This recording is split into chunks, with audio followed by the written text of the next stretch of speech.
નમસ્કાર મિત્રો, હું ડૉક્ટર વંદીપા મોદી મોડલ સ્કૂલ સમી, તાલુકો સમી, જિલ્લા પાટણ ખાતે છેલ્લા 1 વર્ષથી બદલી થઈને આવ્યા બાદ ઇંગ્લિશ ટીચર તરીકે હાયર સેકન્ડરી સેક્શનમાં ફરજ બજાવું છું.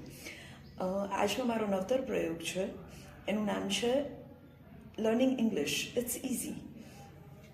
મારા વિષયમાં જ્યારે મેં ભણાવવાની શરૂઆત કરી તો વર્ગમાં ઓબ્ઝર્વ કરતાં એટલો મને ખ્યાલ આવ્યો કે વિદ્યાર્થીઓ ઇંગ્લિશ ભણી તો લે છે પણ એટલા આતુર નથી શીખવા પ્રત્યે, અથવા તો કહી શકાય કે એક પ્રકારનો છુપો ભય એમની અંદર જોવા મળે છે કે ઇંગ્લિશ બહુ ભારે લેંગ્વેજ છે, અમારા મતલબ ભણવું પડશે એટલે અમે ભણીશું, બાકી હસતા રમતા કે ઇઝીલી એક્સેપ્ટ કરતા હોય એવું દેખાતું ન હતું.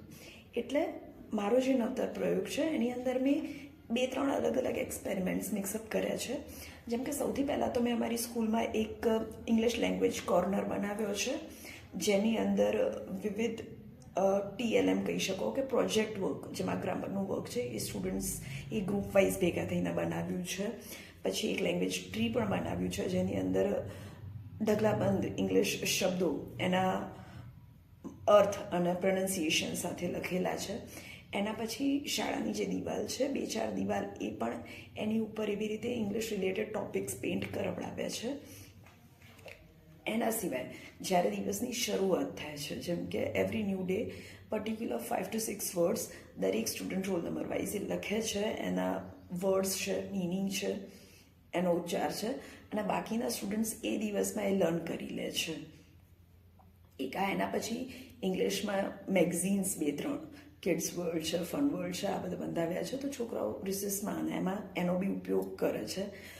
અઠવાડિયામાં 1 દિવસ એટલે કે સેટરડે અમે એવો ફિક્સ કર્યો છે કે એ દિવસ ઇંગ્લિશ પીરિયડ દરમિયાન કે ક્યારે બી સ્ટુડન્ટ્સને જો મારી જોડે વાત કરવી છે તો ઇંગ્લિશ લેંગ્વેજમાં વાત કરશે.